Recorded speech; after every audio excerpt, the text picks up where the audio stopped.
Yeah, yeah. So I'll do mine now. Um, so yeah, I'm the founder of the Proto Place Foundation.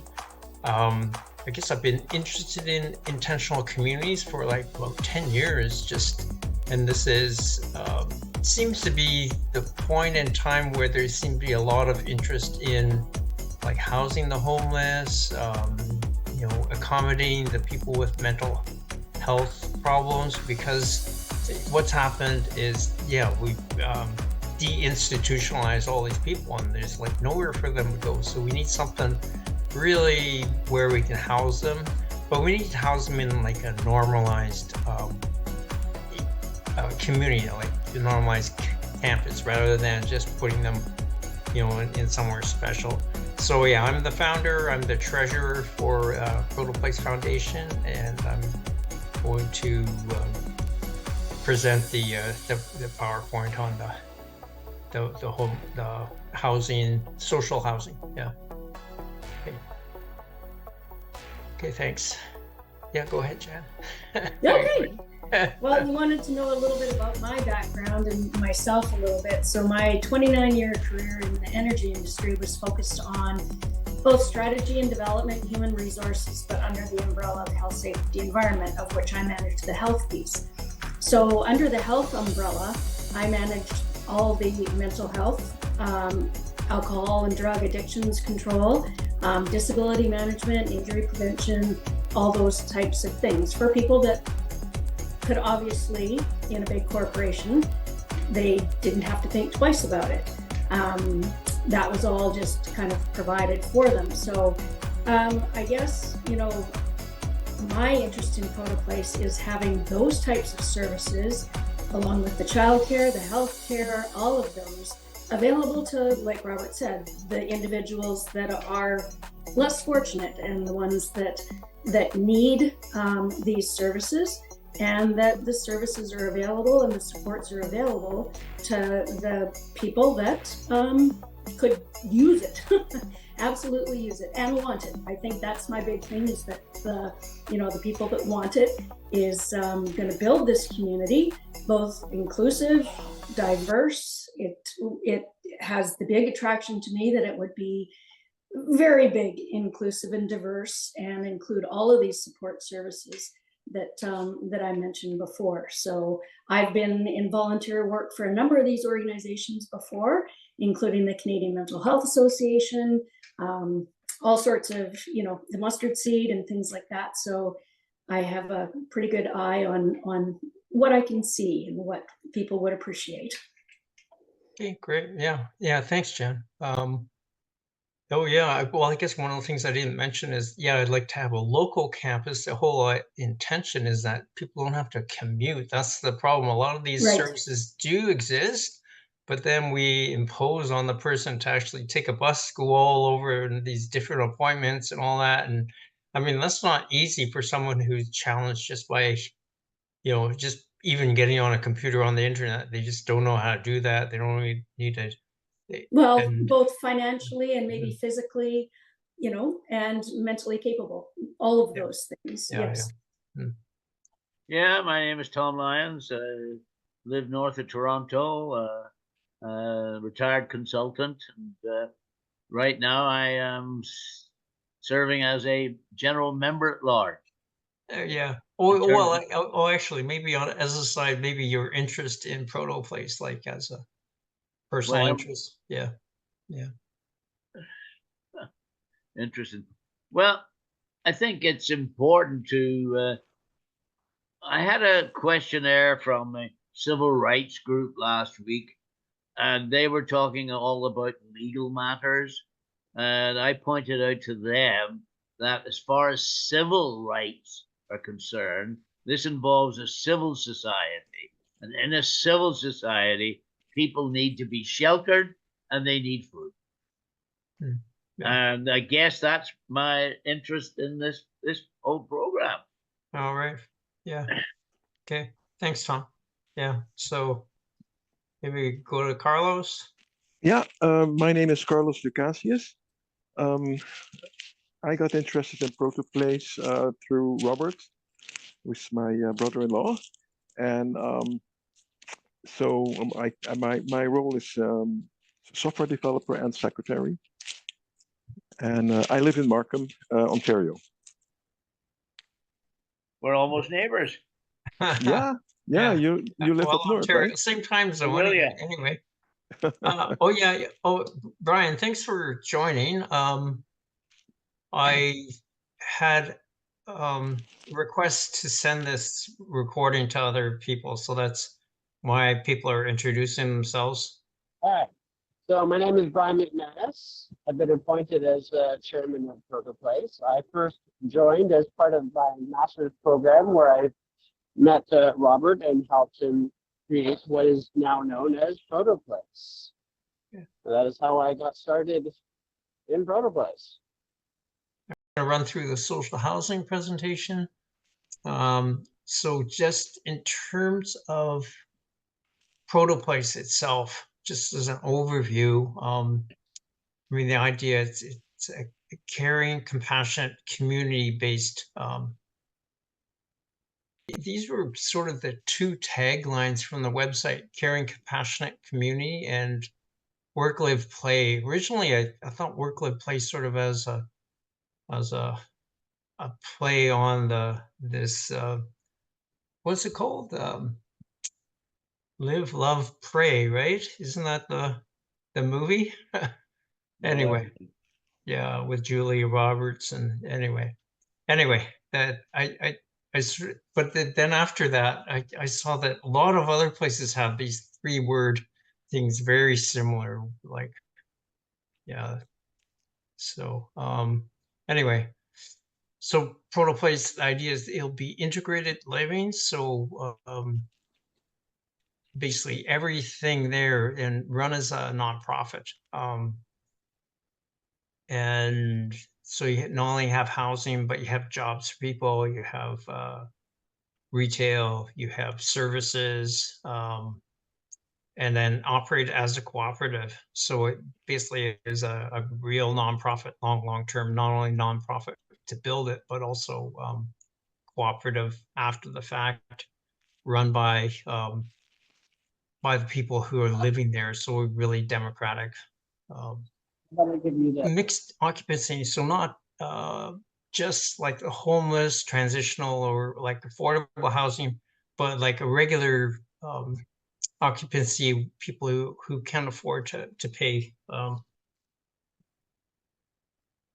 Just as an aside, Robert, today on CBC in the talk shows after lunch, one of the conversationalists was talking about the benefits and the need for mixed occupancy. And Oh, yeah. of course, how some people don't like it, but that others value it. Okay.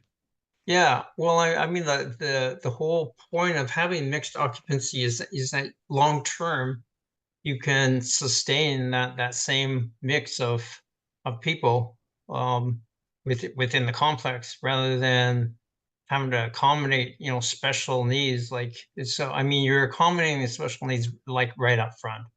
So if they need extra assistance, like in terms of like social workers or whatever, I mean, that'll be available. But I mean, you don't want to have the whole complex like that. You want to have mixed people. I mean, and you actually want those social workers to actually live in the complex, not be somewhere else and they commute in. That's not what you want. You want everyone who's in the complex to be living there as well. So I mean, really, essentially a small village.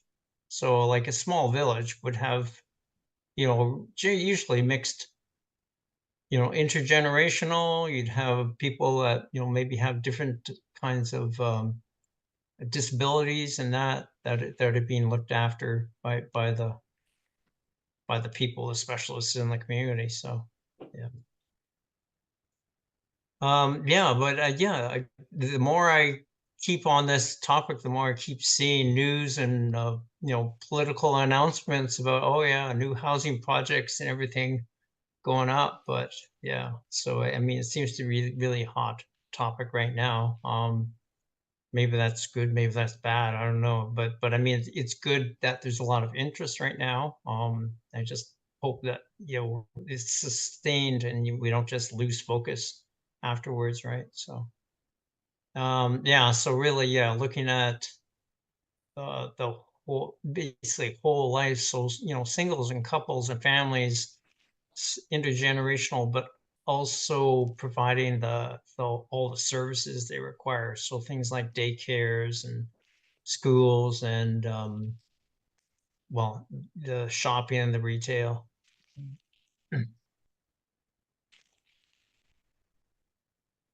So yeah, so this is the like services. So that basically all the services. So not only just the residential, commercial, but also office space. So workspaces, businesses, flex offices that if people need a home office that's a little bit more advanced than what they have in their own house, they need a color printer or fancy scanner or something, they can actually just go and, book in a flex office, for the half day or whatever, or if they need to do like meetings for some formal meetings and they need a conference room, that would be available to them within the complex, right?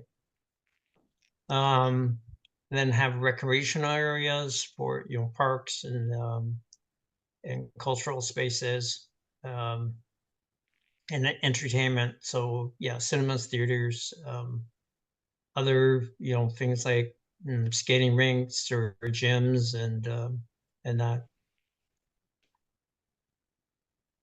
And then also provide social services. So you'd have they'd have like walk-in clinics, dental services. If they needed addiction counseling, they'd have that support right there. They don't have to go like somewhere else to get it, and they'd have continuous support. From what I'm hearing, a lot of these withdrawal plans, they get them off the drugs, and it's like a 6-week program, and then all the follow-up is like it's years out. So the people can't wait that long. They just end up going right back to where they were. So yeah. So, and also educational schools, training centers, and the idea behind having all the services in the complex on the campus is that provides employment. So I mean, people can work the retail jobs, or as I mentioned, I really expect that the people running the social services and running the recreational areas, the the the areas would also live in the complex itself.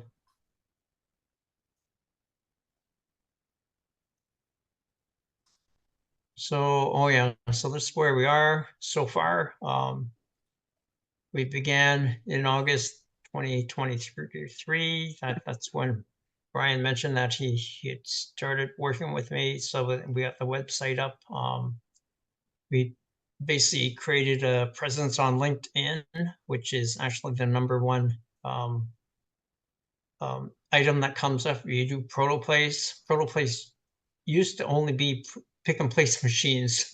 That's what it was. But now Proto Place, if you Google it, the #1 thing is the LinkedIn profile for the Proto Place.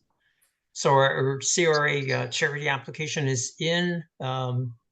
We expect we'd hear back in the next, I guess, between 3 to 6 months, I guess, depending on how fast CRA deals with it. But the idea behind it is behind Proto Place to create a small town of 6,000. So I guess maybe I'll put this out to you. Like if we had this Proto Place built, who do you think would come? Like who do you think would actually want to be there? I I have think a question. that's the card for Florida. Sorry, go ahead. Oh, sorry. I have a question. What's the status on the blueprints for Proto Place? Oh, blueprints? What? Yeah, like we're trying to get like at least a model or an idea of what Proto Place is going to look like. Yeah, So yeah. that that's on the key for everything. Yeah. Well, we don't have any, like I talked to the urban design person and she said probably not in the summer, but maybe in the fall term, we'll get some students that maybe would be able to do some design work for us. But I don't know. Did you contact other people, Ryan? I did, but they never got back to me. Oh, okay. They were supposed to come back with pricing as well, but they never contacted me again. So I'm guessing they decided not to. Yeah. I have to try to contact other people. Yeah. Well, I think we need to just keep going at it and see if we can get like, yeah, some students that would be able to make some real models that aren't just AI generated like on the website right now. Yeah. My point is Huh. that to me is the wrong question. Okay. And maybe it shouldn't be there at all. It's like the cart before the horse. It seems to me who will come will be the people who help develop the program to begin with. Okay. All right. And without if you're building community has to come from within. Yep. So Okay. you don't, unless you're a multimillionaire like E.P. Taylor and building Don Mills. Yeah. Which we are not. We're not. No. You know, well, we need a different model. Mm-hmm. And I think sorry, this is Jan. Didn't Joanne send I think about our aspirational goals are a little high? Yeah. Now, well, we have to keep plowing at it, I think. I don't know, but what do we can't just stop. we have, I think we need more people like invested into because I mean, just like exactly what you said, Tom. So the people who want to build it will be the ones who are going to live there, right? So, but the thing is, we have to find those people who want to build it. I don't know. Yeah. And it's not as if I'm trying to pass the buck, but since this concept is going to be built on Vancouver Island, Victoria, whatever, there has to be a bigger input from people there. Because they're the ones who know. You know, Carlos and I are a long way away. Brian, that's it, Tom. You don't want to move here, and then we could just put you up in a place. No. I'm too old to move. Yeah. The weather's better. You won't have winter to deal with. True. But then I don't have as much. Well, we've had a lot of rain recently. But I was going to say, I've lived in the sort of West Coast climates in Ireland, remember? So. Oh yeah. Rain isn't one of my favorites either. Anyway, but all jocularity aside, you know, as a board, in a sense, our function really is an oversight function. Yeah. And that a lot of the stuff, for example, I really like Joanne's references to the feasibility study and whatever. That is very important. It is. Who do we get to do it? You know? Yeah. Getting back to E.P. Taylor, you would simply go to the University of Victoria and dangle some money and have some graduate students do their research on it. But but that doesn't get it built. That still doesn't get it built. Yeah. No, but we need to know what you need to know what you're doing. Yeah. I mean, these are wonderful goals. Yeah. Sure. Yeah, well, that's it. Actually, Joanne said she would actually join that's the good. call, but she didn't come in yet, so I don't know.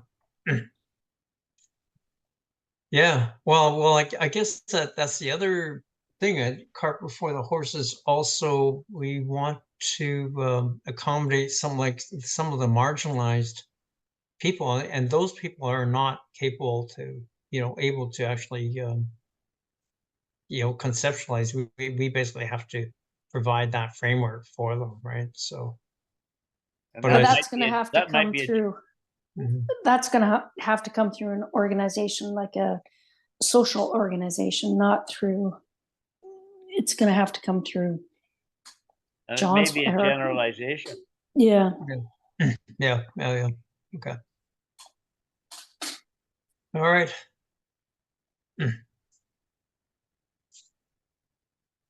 Okay. So I don't know if so that was all I had actually for that, because I mean, I really expected to just go for a half hour here, but I don't know. General comments about, well, I guess you already talked about feasibility studies. Anything else you wanted to mention? Well, from the Joanne's documents, there's a lot of Mhm. different things happening in different places Yeah. to benefit some more beneficial than others. Yeah. And we really don't have a handle. I don't certainly have a handle on that kind of thing. Hmm. And seems to be we need to know that. No, I agree, Yeah. Thomas. Yeah. Yeah. And in Victoria, we don't have those studies right now. Yeah. Mhm. Yeah. Yeah. Yeah. Yeah. All I right. mean, things seem to be going a bit slow right now, but it's how the animal works. Like there's a lot of administration we have to go through, and I'm sure we'll get more people once we actually get uh, a charitable organization status. As soon as that happens, I'm sure everything will start flowing a bit more quickly. And once we actually show that we have a building idea and a plan in place that we can advertise, I think we'll find we'll get more people working, realize this is more than just an idea that it's actually going to happen. Yeah. So I think Well, we just have to be patient. yeah, I guess someone else also had mentioned to me to like have more of a detailed design, like not design, physical design layouts and that, but just the details of, governance and, because right now we just have a website with a bunch of bullet points, but you would need a guidance document for actually the co-op Mhm. itself, basically. So all aspects of it. Yep. And I mean, you would need that, yeah, if you're gonna go to a bank and ask for a loan or something. I mean, And they're not that's going to. sort of at that level of detail. Yeah. Yeah. So, which we don't have yet either. So, like, yeah, maybe that's even before the feasibility study, because you have to define what exactly we have or want to do, right? So, Right. yeah. But that's part of feasibility, though. Yeah. Yeah. Yeah. Okay. Yeah. So I'll start working on something like that, more detail, more in depth. And well, I guess I have the summer to work on it. Because What else are you going to do? we're well, I'm doing dragon boating, but That's right. yeah. All right. Um, No, I do. I think this is a tough one because you're right. And Thomas said the cart before the horse.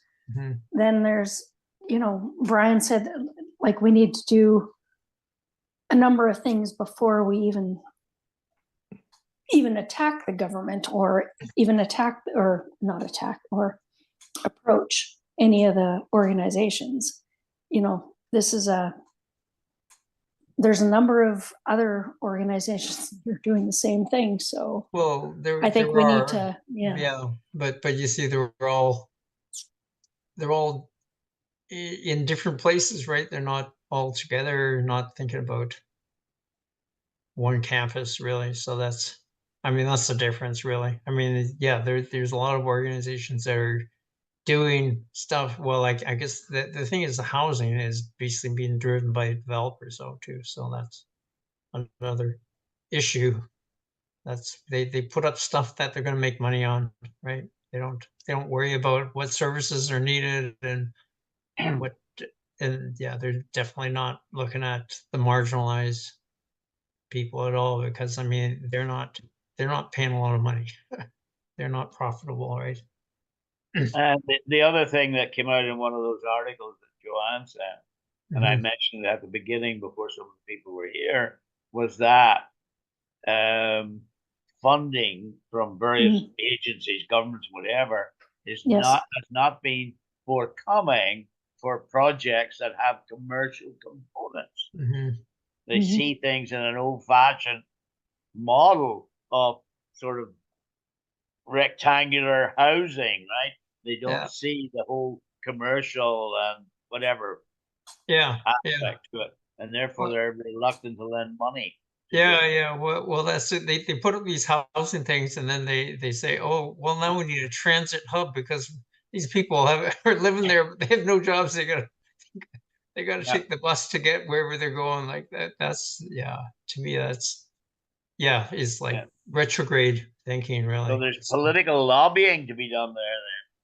Oh Well, yeah. I think that's Yeah. right, Robert. And you know that just up the street here, they're doing the same thing with the whole uptown transit, Yeah. housing. I mean, That's exactly what they're doing. when I heard they were putting a transit hub up there, I said, Yep. what? Really? That's what we're trying not to do. That's, But that's yeah. an attraction for, I think, for all the services and stuff that's up there. So it's going to be kind of a push and shove. Yeah. Well, because I mean, it basically this uptown, they already have the retail one up there. They're putting They have some housing high-end up, and now retail. they want to put the transit hub up there too. So, But I think the difference is it's high-end retail. It's not, there's not a Walmart up there. There's not, affordable. Well, there is a Walmart uptown. Well, there is, yes. There's a Walmart, but it tends to be upscale shops. Yeah, most that's of the right. chains, Yeah. the big chains, are up there. So yeah, but I mean, oh yeah, actually, there's a similar development in Toronto downtown. They're putting in a mixed use development, but it's also targeted towards the yuppie type person. Right. So it's going to be, yeah, the single person or the couples that work downtown, and the shopping's going to be there, and that's, but it's high end housing, high end shopping as well. So, and that's not not for the what we're looking marginalized. for. yeah, they're not putting in a no frills. It's not for the people who clean the offices. No, well, that's the people who clean the offices. They work there and then they have to leave and take the subway home. But the Yeah. idea is I we're hate gonna to put mention it, everyone in Carl, there. but to Markham. Yeah. Yeah. So, Robert, you know that up at Uptown here, they're putting in a superstore in the vacant lot that's right next to Whole Foods. Yeah. Oh, the superstore. I thought the superstore was going where beside the Esso down by Mayfair Mall. No? Which is 1 block away. Yeah. Oh, okay. Yeah. Okay. So that's kind of close too. Oh yeah. Okay. Well, we're getting everything, and we're getting an H Mart too. Eventually, I don't know when that thing's opening. I have no idea. That's right. Have you heard of H Mart? It's Korean, basically. It's a huge market. Yeah. Apparently. Yeah, So, Asian market. Yeah, but Korean based. Yeah, because we don't have TNTs out here. They have them in Vancouver, but there's nothing on the island. So, yeah. So are you going to have space to build? Oh well, yeah, that's the thing of is course. that all the land's getting gobbled up. Considering we have zero land already, so to start with, it's all good. Actually, I keep meaning to go into the Aboriginal area just by the I think Portage Place. Aboriginal is not a good word. Oh No, yeah, sorry, indigenous, indigenous. Yeah, the indigenous, indigenous. yeah. The indigenous, but they gave them back an area that, well, it used to be basically, it used to be waste treatment, and well, it wasn't even waste treatment, it was just like solid settling, and they pump it out, and then they had the industrial thing there too, right? That was, but I mean, they basically just cleared the whole area, but it's across from a mall already, but it's fairly large piece of land. But right now they're just putting up townhouses. That's their plan. Put That's in townhouses. Esquimalt, right? Yeah, yeah. Yeah. Yeah. So it keep me pull in there some time, but I haven't. I've No, ridden Rich. through before, but I haven't actually stopped in and went to like the community center or whatever and talked with anyone, see what the. So we haven't talked with anybody, but cycled by there. But just across the street is a whole mall with the Thrifties, and Mhm. like there is a whole mall already built on the other side of the street. Yeah. So that seems like another place that you already have the retail in there. I mean, you could add a little bit more, but you wouldn't have to put everything in there. Oh, and also it's also oceanfront.